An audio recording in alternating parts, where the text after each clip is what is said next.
Hi everyone, I'm Eklavya Gupta, founder, co-CEO of Recur Club. It's a fintech platform facilitating non-dilutive growth capital for companies with predictable recurring revenues.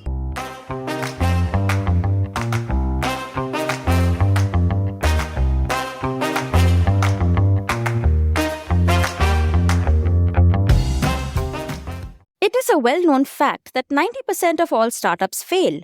But a more interesting statistic is that only 10% of the startups fail in the first year and 80% of them fail after the first year. And one of the most common reasons is lack of funds. In this episode of the Founder Thesis podcast, your host Akshay Dutt talks to Eklavya Gupta, the co founder of Recur Club. Recur Club is on a mission to solve the problem of access to funds for startups with predictable revenue streams. Traditionally, banks and NBFCs don't lend to loss-making startups, but Recur Club is able to lend to even loss-making startups which have a recurring subscription revenue. Their secret sauce is in the deep tech integration that they are able to do with the borrowers, which allows them to get better data for credit scoring and get high-velocity repayments. Stay tuned and subscribe to the Founder Thesis podcast on any audio streaming platform to learn about disrupting traditional business practices by making use of technology.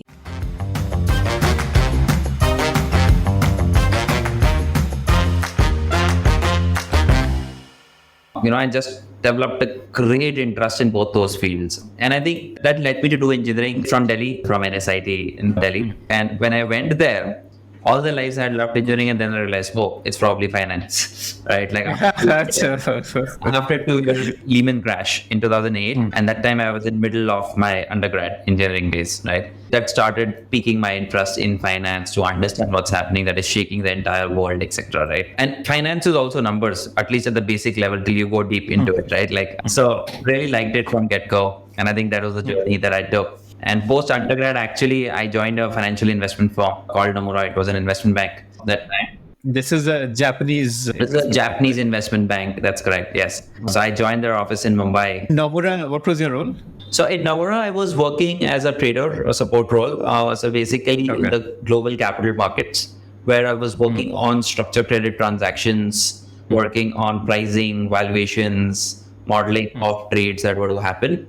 Was primarily working with APAC and EMEA regions there. Europeans support primarily with a lot of traders actively to price and value their trades. Great experience, I think, because Nomura had just bought Lehman Brothers, their operations after the 2008 crisis. Oh, I didn't know that. Nomura bought out that. Okay, interesting. Yes, part of the business was bought by Goldman Sachs, part of the business was bought by Nomura. So the UK and the APAC region was bought by Nomura. Right, so whole lot of challenges after that, especially what they got into, right? A mammoth with a lot of problems. So great learnings for me, right? Because I could see a lot of those trades that were done previously, what went wrong, how are they course correcting their ways, etc. And in 2011-12 in Europe, there was Greece crisis. There was a lot of credit crisis in Europe that started to happen. That's been stretching since then.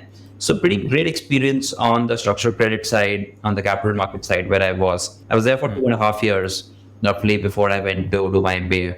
So then you went to IMCAL, and post that, where did you join from campus? So then I went to IMCAL. I did my summer internship at Bank of America, right? At the trading desk, coming from my trading experience, right? So I thought, wow, that's great, right? I've done the evaluation part. Now I want to be the trader. That's the best life. I did my summer internship and I didn't like it. It's very monotonous at times, right? To be honest, it got to me in 2 months. It started becoming very monotonous. So I thought, I reflected back and saying that, do I want to do this for all my life, right? It's a big decision. While I love finance, I love working with those things. I chose a longer term financial investment. I went to Kotak from there. Okay. So I joined the Kotak Alternative Investments team, where I was working with structured credit and special situations financial groups. So this was a fund structure, right? This was alternative investment funds. I think great experience. What is structured credit? So if you see about finance, right? There is equity, right? That you do. There is simple debt or credit, as you call it, right? Which is a bank loan that all of us see. But there is a middle kind of an instrument called mezzanine debt or structured debt, effectively, which structures your payment flows, right? In a bank loan, they will say, I'll give you this, you give me a 10% interest rate, right? There are different ways to structure transactions. They will say, I will give you this much of moratorium. I will give you based on your cash flows. I will finance you such that you pay 10% of your shareholding or revenues or whatever, right? Some of the other fancy structures they will put to make the transaction more lucrative for both the company and the investor, right? So, and still you don't give away equity, right? And there could not be any security, right? Like in a bank loan, you would typically take collaterals, security, and other things. In structured loan, there could be. I'm not denying that there could not be. There could be some kind of security package that comes along, but that's an option that's there. It's not a mandatory thing. It gives you a lot of flexibility, basically. So I went there. I was at the desk for around 2.5, 3 years, right? Like great experience. Got a chance to work with Uday Kotak directly as well in a couple of transactions, right? Like it was a brilliant experience, I would say. Learned a lot of inherent return of capital, the philosophy that Uday Kotak follows, right? In any financial investment business, return of capital being very important as compared to return on capital, right? Especially in a credit business, it's not an equity trade. If you have given 100 rupees to someone, right? You should ensure that first those 100 rupees will come back. Then see whether you are making 50 rupees on 100 or 20 rupees on 100, right? So your return of capital is more important as an investor as compared to what returns you are generating. So he runs by that philosophy, and I think so does Kotak all across. Right. Yeah. Kotak has not got any major exposure to all these like bank frauds and scams and big blow-ups. They've been very selective. The culture was very different. Such a large organization, but I think still the culture was very different from some other funds and organizations that I saw alongside. And from Kotak, I moved to a company called Ivanhoe Cambridge. It's a Canadian pension fund. So they manage around $360 billion of capital globally, right, across multiple asset classes. Their APAC exposure was small but growing, right? So I was part of the APAC team when I started working with India and some of the Singapore, Australia transactions. Trade experience. So this now you're on the buy side. Kotak was like a sell side role. Kotak was also buy side. We were the investors there. Okay, you were representing buyers in Kotak. We were the buyers, right? Like, so we were the funds. And so you were giving out money. You were the ones who were lending. And who would be on the sell side? There is investment banks on the sell side also, right? Like these would be banks who represent companies that need money. A lot of them, JP Morgan, Citi, and a lot of boutique small investment bankers running like 10 member shops running. So pretty interesting. Then I moved to CDPQ, so I went to Cambridge basically. So CDPQ manages $360 billion, as I was mentioning. Right, of global capital. APAC was the primarily growth center, one of the major growth centers for them.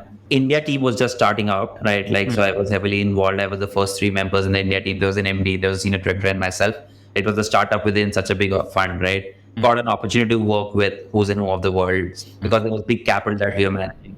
They were also buying structured credit products. It was equity plus structured credit, both. Okay. Right. So even at Kotak, I started with structured credit, but then I did both structured credit and private equity transactions there. And then when I moved to CDPQ, it continued to be both again, equity plus structured credit. So different structures, right? Like an investor, I think how people have started to think in today's world is as long as you can make good returns as proportionate to the risk, right? You should be open to adopting different strategies. Right. Because the financial analysis at the core remains the same, right? What investment structure you put on top of it really determines how you want to do it and what is the best instrument to invest in, etc. Okay. Got it. Okay. So then what after CDPQ? So I was there for around 4 years, right? So great journey. I think met a lot of global folks, understood a lot of global financial investment industry. Once again, after Nomura, this was a very enriching experience. We were LPs in Blackstone, KKR's fund. So a lot of big names, $5 billion plus worth transaction is what I was involved at CDPQ alone in the core. Then this idea came up of Recur Club that I co-founded, right? I think in one of my chats and meetings with my batchmates and a very good friend from IIM Calcutta, he's more on the product and the tech side. He was working with Gartner. And suddenly I was listening to a podcast and suddenly it struck me that a lot of these early stage SaaS companies and recurring revenue companies, right, have access to only equity capital, right? And when I thought about my investment career, my investment experience of working with structured credit funds, and those kinds of things, I said, why is only equity available to them? Bank loan, I understand, is not available because they don't have any security.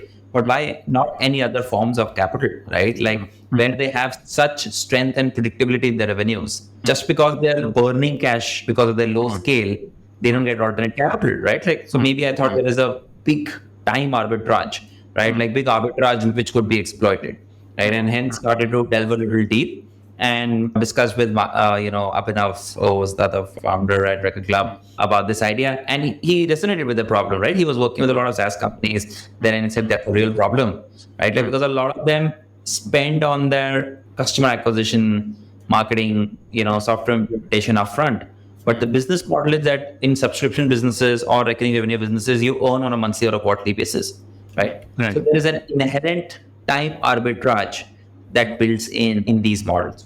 These models are great. These models are growing they've grown like 20x in the last 5-6 years, right? Like, so by time arbitrage, you mean that you are spending today, but you're getting money, the return on that spend after 3 months, 6 months, whatever. So there is that cash flow has different timings, and that can be solved through a credit product. Exactly. And this is not general working capital cycle. Like in traditional businesses, what used to happen, you sell off something and then to receive the money, there is a payment lag, right? So that is a working capital gap. But in these models, what happens is you spend the money, but even your revenue will come only after 12 months, in 12 months on a monthly basis in these business models itself. You add the working capital cycle on top of that. Working capital cycle is you generate an invoice for a revenue and then your payment is delayed, right? That is suitable for traditional businesses. For a lot of subscription businesses, you get money upfront. In fact, the working capital is not that big a problem, but I think a major problem is inherently the cash flow gap in the business models themselves, right? And these businesses are great, if you'll ask me, right? Some of these recurring revenue businesses,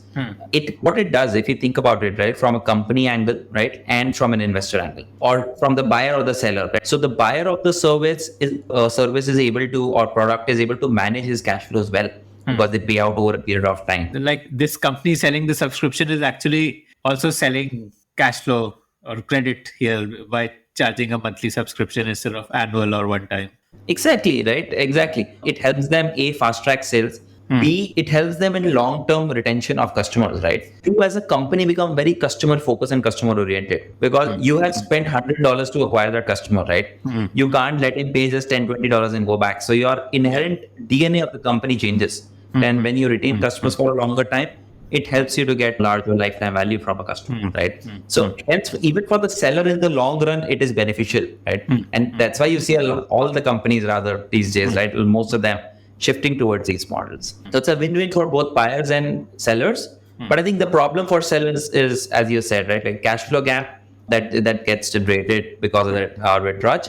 That is something that they need to solve for, basically, which was being solved through equity, by taking equity or by taking deep discounts at times, which hurts them, right? If you think about it, it reduces their valuation, which are linked to revenues these days for these companies, because they don't have any positive EBITDA, etc. We said that don't do that, guys. What if there is a platform for you? You come in, keep on charging your customers $100 on a monthly basis.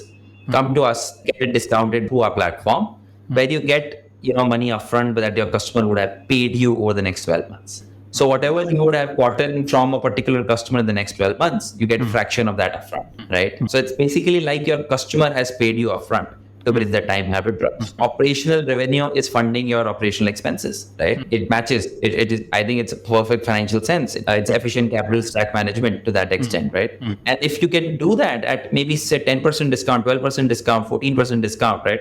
Which is much lower than what they were doing erstwhile. They used to give 25, 30, 35% discounts. Zobos of the world, Gispers of the world, even D2C subscriptions. We've seen them giving 30, 40% discounts, right? And here they are getting at a 10, 12% discount through our platform, which is great for them, right? They don't reduce their ARR, and hence they don't reduce their valuations. Still, they are able to better manage and bridge their cash flows. Couldn't have asked for better things, I would say. Right, interesting. So, how did you get this off the ground? Is this a regulated space? Like, do you need to be an NBFC to offer credit in this format? Or, like, tell me about that. So, we don't offer credit. We are a tech platform, right? Like, that is facilitating these kinds of financing, right? See, there are multiple banks, multiple NBFCs, multiple credit funds, multiple hedge funds who want to explore new opportunities, right? Which are safe, generate attractive risk-adjusted returns. So there is no point going and becoming one of another finances, right? We want to leverage technology where we source these transactions, where we underwrite these transactions, and where we service these transactions, right? On behalf of particular lenders or investors that are there on the platform, right? Okay. So we smoothen and fasten the process right? Like whatever was being done in 20 days gets done in 5 days, right? Because all information flow is there. And hence we don't need a license, right? Like to answer your question. So essentially, you're like an aggregator plus digitizing the workflow of making this lending happen. Yes, faster and more intelligent way, right? Like because traditional financial institutions, right, like were not investing in this asset class. This is completely new type of companies.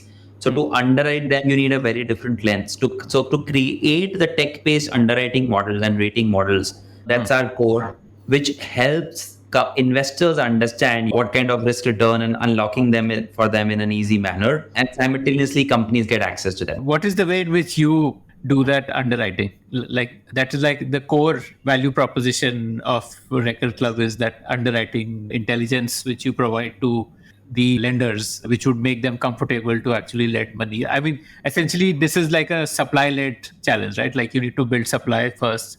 Demand will come because it's very compelling. I mean, any company with a subscription product would want to opt for this, but building the supply would be more challenging. So, what did you build to enable supply? Product suits so well. It helps companies save equity and time. Those two things are the most precious things that any founder would have. If you go for a VC round, it takes at least 9 to 12 months, right? If not more, end to end, right? Like because first you'll prepare for it, you'll create pitch decks, then you'll reach out to particular investors. Then some of them will reward, some of them will not reward. You'll do hundreds of meetings. Something will try and materialize, then you will try and close with some few of them. Term sheets will get closed, then DD and documentation starts. It's a long process. It's a very long process, cumbersome process, and there is very limited access as well. Right? And what with us, companies can use the tech platform and get cash in bank within 48 hours at times. So we integrate with companies' invoicing software, financial software, right? Financial management software like Tally, Like Zoho, Tally, QuickBooks. Then banking data, the company's bank statements or the net banking and other banking data that we get integrate with. Like just to zoom in a bit on what is the invoicing software that a company uses for recurring invoices? A lot of them, right? Like Zoho is used a lot in India. Okay. Like Xero is used a lot in Singapore. So every state, every country has different versions. In India, people still use Tally a lot for invoicing.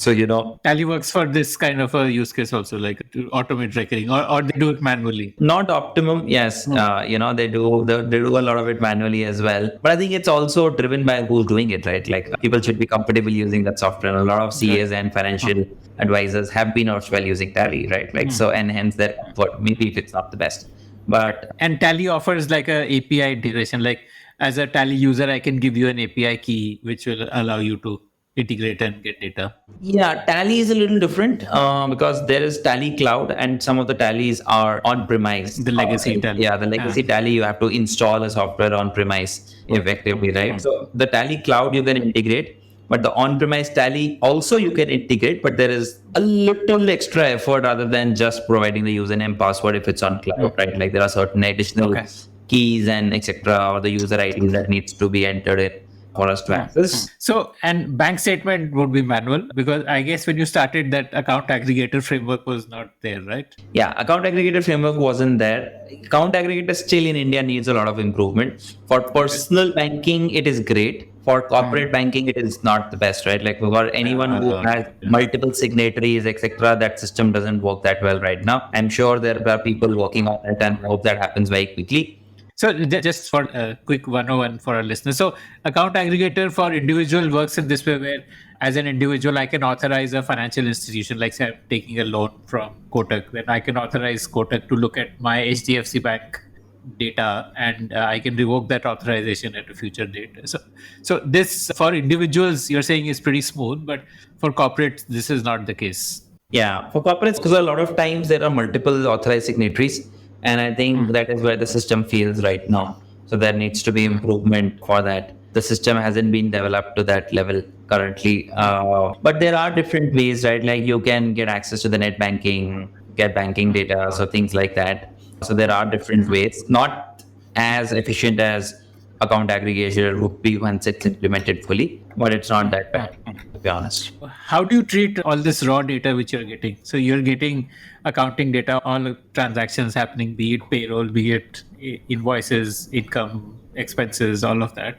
And you're also be able to verify it through the bank details, like the bank transactions. What do you do with this raw data? How do you crunch it and What? So I think those are the financial models that we have made. We have 2-3 different models that we take into account.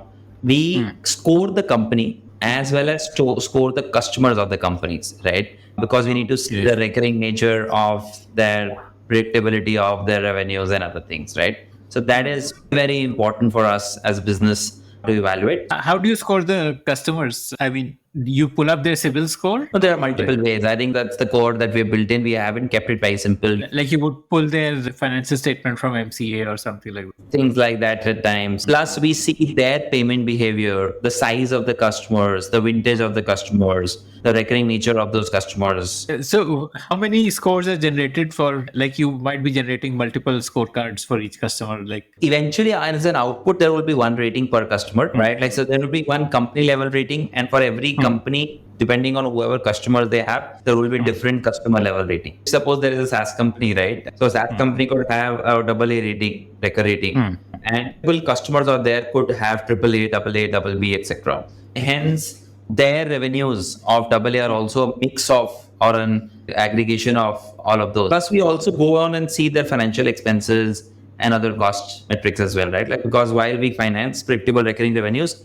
but the company should be able to run their company as well, right? Like, it's not that they need to pay only money to us, right? Like, so they need to manage their liquidity, etc. So all of that also comes into account. What are their gross EBITDA margins, receivable cycle, growth rates, things like that, basic financial analysis that we do. Then we do a lot of alternative data fetching as well at times, right? Like, we scrape alternative data sources like LinkedIn, as MCA, ESG. so there'd be like a culture rating based on LinkedIn Glassdoor reviews and all. There would be rating of customers of that company, which could get aggregated to a single score. And then there would be a rating on repayment ability in terms of can they afford to pay that out and still meet their expenses. And then there would be a predictability, like how predictable have the cash flows been, like, or maybe the churn. I guess that would also factor in, like you would be looking at. Yes, the churn is also an important factor, very important factor. One of the key factors, rather, right? Like, so the growth rate, the gross margin, the churn rates are very important, right? Like in any business to that extent, especially in recurring revenue models, which becomes the core. Plus a lot of other things, right? Like PF details for employees, a lot of legal cases, if there are such things or not, that people their CIBIL score, multiple things that come out, right? Like, so it's a quite comprehensive model considering their financial metrics, their operational metrics, their compliance, legal metrics, plus their track record or the past performance, plus the cultural, the softer angle, the employees and other things. Tell me about the first deal you did. Which company was it? How many days did it take you to build this kind of a report? And how is that report compared to the report we generate today? And who was the funder for that first deal you did? Obviously, it has drastically changed since then, right? I think this was last August when we launched to do end-to-end analysis. So the first transaction that we evaluated, that is very interesting, I would say, right? Like, all that data is coming in. Because we were parallelly building our financial models, putting in some ad hoc. I think it took us at least 25, 30 days to do that. To look at it and reject it, right? Just as an open manner, because you have to go and check each and everything manually, right? So it was a media tech company, basically, right? Like, based out of Delhi. They had around $3.5 million of ARR, growing very well. It was venture capital backed. There was a lot more comfort in terms of their financial positions and an institution backed them, etc. Right? So it took us 22 days, but I think what the founder said, right, like after we financed them, that your model is truly amazing, because he was looking for equity as well at that point in time, right? And he realized that if we can give them $1 million, right? Like, for example, we did not at that point in time. It was a small $100,000 transaction. But if we could give them like $1 million as we scale, right? Like, based on their business currently on $3.5 million, they would love it, right? They don't want to dilute equity at all at this stage, right? Like, maybe when they go to a $10 million is when they think about diluting equity. And it came from them that I am using my operational revenue for spending in my operational expenses, and hence I always use that line till date, because it's come from the first customer who really understood and valued, showed a lot of patience as well, right, with us, to be honest. Our processes were broken. Things were broken. So we didn't charge them anything as our fees. We didn't charge them anything naturally. And that it was building that out. But I think it was a great experience. And I think since then, right, like that company has grown from $3.2 million ARR to around 50 crores, so around $7.5 million. So in the last 12, 13 months, they've grown 120% almost in their ARR without diluting, right? Like they have raised an equity round now at reaching 7.5 million because they wanted around $15 million capital, right? So they took 10, 12 million dollars of equity and $2, $3 million from us. Well, our solution perfectly complements equity. For certain companies, we are not replacing equity. I think that is very important to understand and see, because say if your ARR is in this example $7 million, max our models can fund you is $3.5 million, 50% of your ARR. Which also seems very high, because for a company to like give out half of its earning each month to pay back the loan would be pretty difficult. 100%. And hence it depends on the financial metrics, etc. So theoretically it can be 50%, but it depends on your financial metrics, right? I'm saying best case we can give like a $3.5 million to a company, right? Like to a gold mine company that we have, for example, right? But companies may need more cash for their current expansion. They are entering a new geography. They are entering a new product. They're creating a new product. They need to spend much more today.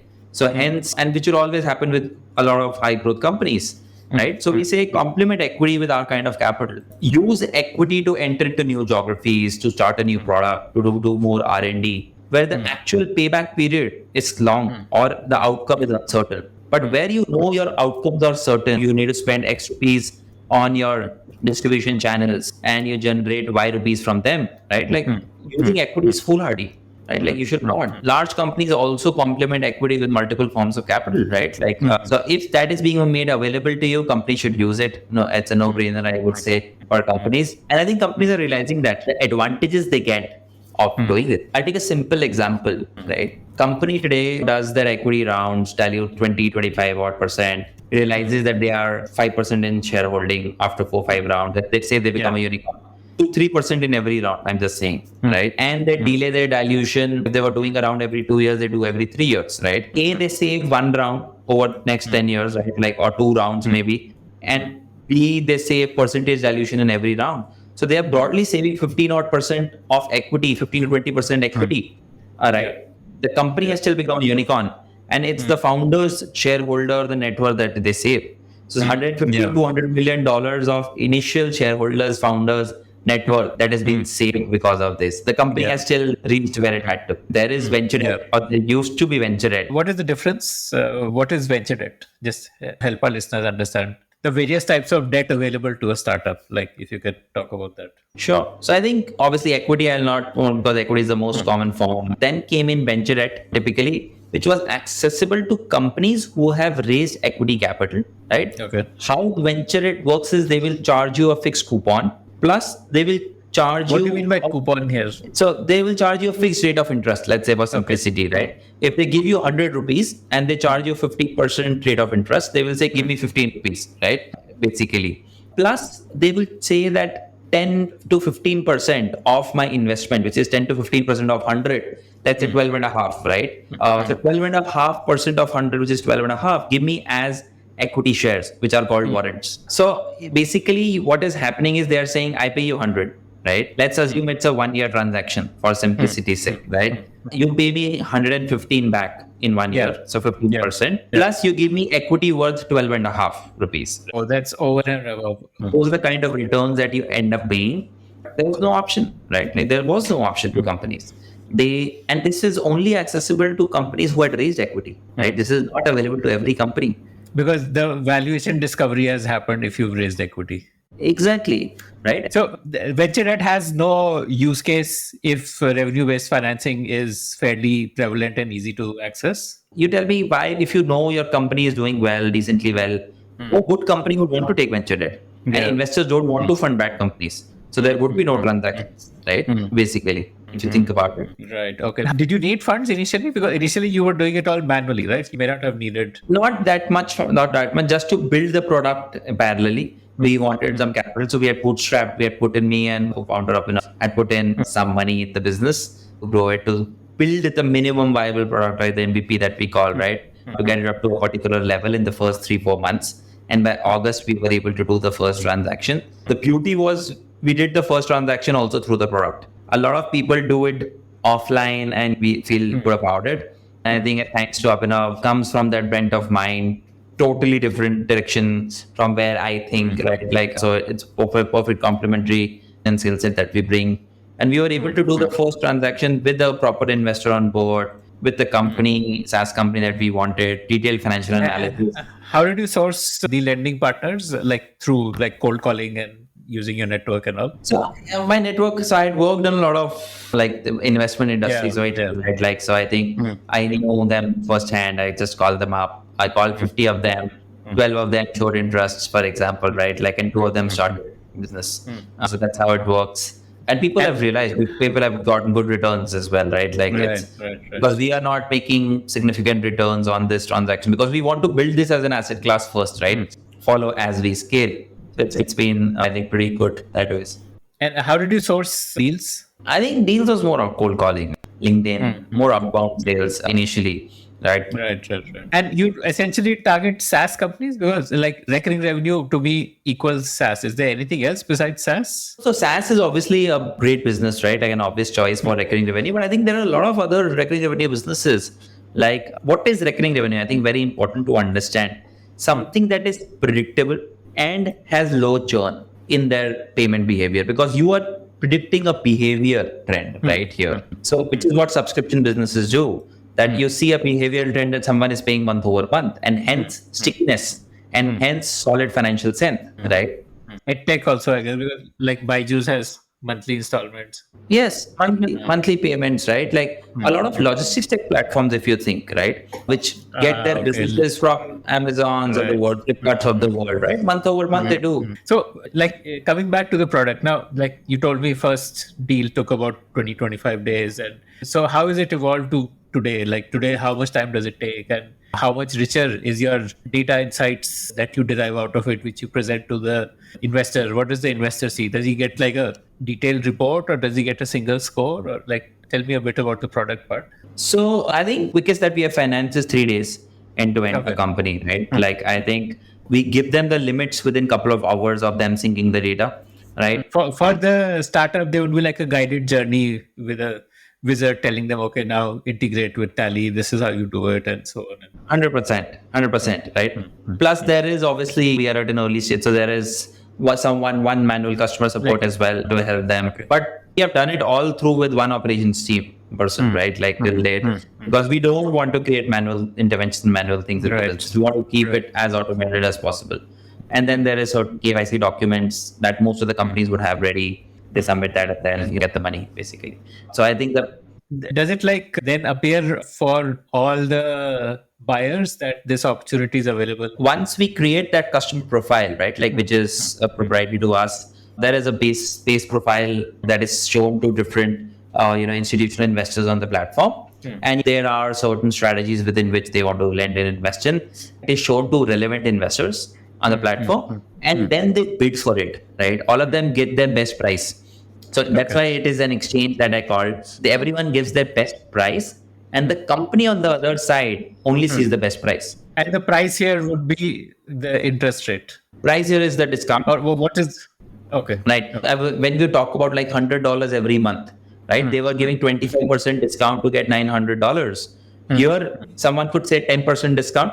So 90 cents to a dollar, or 91 cents to a dollar, or 89 cents to a dollar, right? Basically. So if I'm saying 90 cents to a dollar, that means I'm paying 90% into 1200, which is 1080 today, right? And the balance 1200, which is 100 rupees every month, is passed on to the investor on a monthly basis. What parameters do investors see which would cause them to give a better pricing? Like they would see one would be like a centralized collated score, like a record score. Yeah. One is a record score that they see naturally, right? Second is their payment history, the collection, their payment track record on the Recur platform, things like that. C is their growth rates, the other financial metrics after they have financed, what has been the performance. So the company has so many bids at an average price of this, then you choose, right? Or the best price currently is 90 cents. You want this deal, pay higher. Yeah. Right. So within a particular window, right? Like, so it's basically a live auction that's been created for the investors. Okay.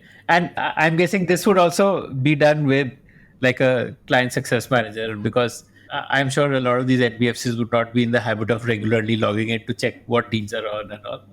100%, right? Like, so there are automated systems that's done not only through a client success manager, but there are automated systems that's been done there are notifications that go to them, Okay. etc. But there is assistance required, right? Like those guys are, obviously we are a very small portion of their entire businesses for large institutions. Yeah. So we need to Yeah. take that into account and be practical and not expect them to do whatever we want them to do, right? Like at least as of now. And how does the money flow? Is it flows through you, or it goes directly to the startup? Or We have created like a payment infrastructure, right, which facilitates that payment, but it doesn't hit to us, right? It goes directly from the investor to the company, basically. But it is facilitated by us. how do you collect the payment? Like that would be through a NACH, NACH mandate. And NACH mandates, or there are payment gateway splits, or something at time. The repayment is a fixed amount or a percentage of revenue. Like if I borrow $1,000 or let's say I borrow $900, I got a 90 cents to the dollar rate, and I borrow $900, and I'm supposed to repay then fixed $100 every month, or is it a percentage of my revenue every month? It's a fixed number because you're financing your customers' cash flows upfront at a discount. And hence, what it does is you're not penalized for your growth. If you pay a percentage of revenue, and if you're a fast growing company, imagine you're paying equivalent to your growth rate as your KPR, which is very high. So this lets the growth be with the companies. Got it. Okay. And what is your fees? How do you earn? So we charge a small percentage of fee, right? Like from both sides, from the investor and the company for the transaction. That percentage varies from transaction volumes and values and things like that. What do you earn? Like maybe what will you earn this year? What do you estimate your this year revenue will be like? Or So it's growing very fast. I think, so I can give you high level numbers that we have around 1,000 plus companies registering with us currently in the last 12 months. We have financed close to around 250 companies via the platform. These companies have a cumulative annual recurring revenue of around $450 million, which was listed on the platform. Our financing limits on average were around 50%. So around $65-70 million is what we have financed through the platform, and a small percentage fees, right? Like a couple of percentage points, just to give you my order of magnitude.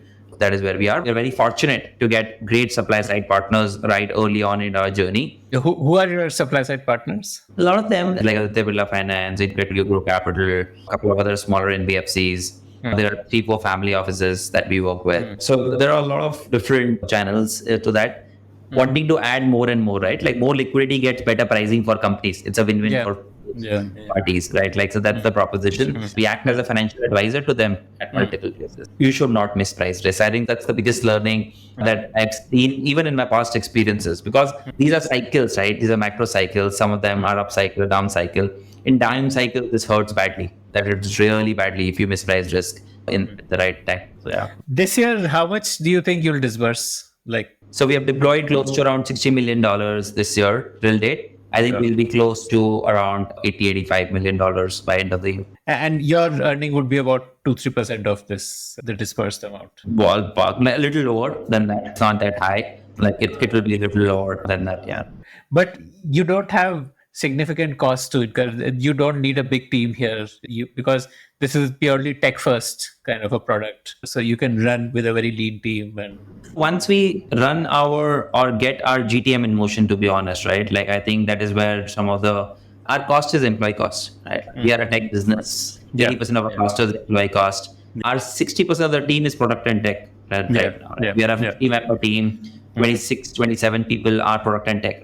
Right, like almost 55% of the team. We have 2 people in operations, as I said, right? Like, so it's a very lean team on that side. And as we sort out our GTM more and more, right? Like we will not need too many hands on ground to scale this up. And that's the beauty. So I'm curious about this. Most other revenue-based finance companies have raised a lot of money, like $20 to $50 million range. Why is that? And you have raised, I think, $2 million so far, equity? Yeah. So I think a lot of that is a mix of equity and debt. And a lot of people initially did a lot of financing from their equity because they were not able to build that supply side at times, or they thought it was asset class at times, right? So they did a lot of financing through their own equity. But in your case, I'm guessing you don't need to, because it's a high margin business. You don't really need to burn money to get customers. Like there's no customer acquisition cost as such. And it's very low. There is to some extent, obviously, but it's significantly low. So our margins and our cash profits are quite good. from that point. And after a point in time, I think that everything goes well. I think business would be self-sustainable. But obviously, we plan to add multiple product lines as well as we grow, right? This is just one stream of product that we have. There are thoughts in place to be like a true one-stack financial suite for the companies, right? Like rather than just being financing, add a lot of other value-add features to the companies. Like what's on the roadmap? Like financial insights, helping them manage their financial statements, MISs, etc. Give them primary benchmarking across multiple companies that we see, which can be actionable insights for them, right? What does that mean? What kind of benchmarking would this be? So their financial metrics, so Like their margin compared to margin of other companies in that range, that sector, in that size range, and things like that. All of that coming into the picture. Okay. This is a way to ensure stickiness. Like they don't come to you just for that one-time transaction when they need funds. But since you're giving them financial insights, they would have a reason to engage on a more regular basis. Yes, that's correct. That's absolutely correct. Plus, it's like a bank, right? Like you go to a bank, you get 100 things, right? Like you don't need to go to 200 places. I think that's the philosophy with which we'll build this up as we scale. So you want to launch a credit card also? Let's see. Way too early, right? Like while it sounds pretty good, I'll keep on discussing with my team as well. But every small product has its own nuances, right? Like, so we don't want to overdo ourselves as well. We're also a very young company, right? Like, so we need to time it right rather than getting into everything at the same time. But if things go well, then why not, right? Like, that's a value add addition that one can get into. And we'll probably do it through multiple partnerships, right? A lot of subscription businesses took a big hit when the RBI regulation on recurring payments through credit cards was implemented, and a lot of recurring payments failed. And did you observe those kind of trends with your customers? Like tell me some of those mega trends which you might have observed because you work with so many companies in subscription business. So yeah, I think that was more D2C driven. There were smaller credit card payments, more on auto mode.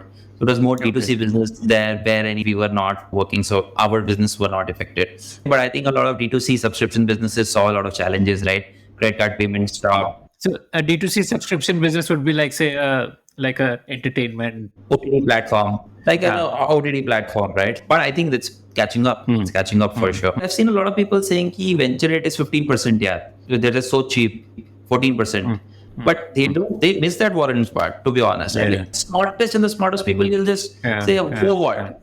Like, then do equity only. If that's the thing, then do equity only, right? Like we were saying, so what? Why doesn't do equity? And that brings us to the end of this conversation. I want to ask you for a favor now. Did you like listening to this show? I'd love to hear your feedback about it. Do you have your own startup ideas? I'd love to hear them. Do you have questions for any of the guests that you heard about in this show? I'd love to get your questions and pass them on to the guests. Write to me at ad@thepodium.in. That's ad@thepodium.in.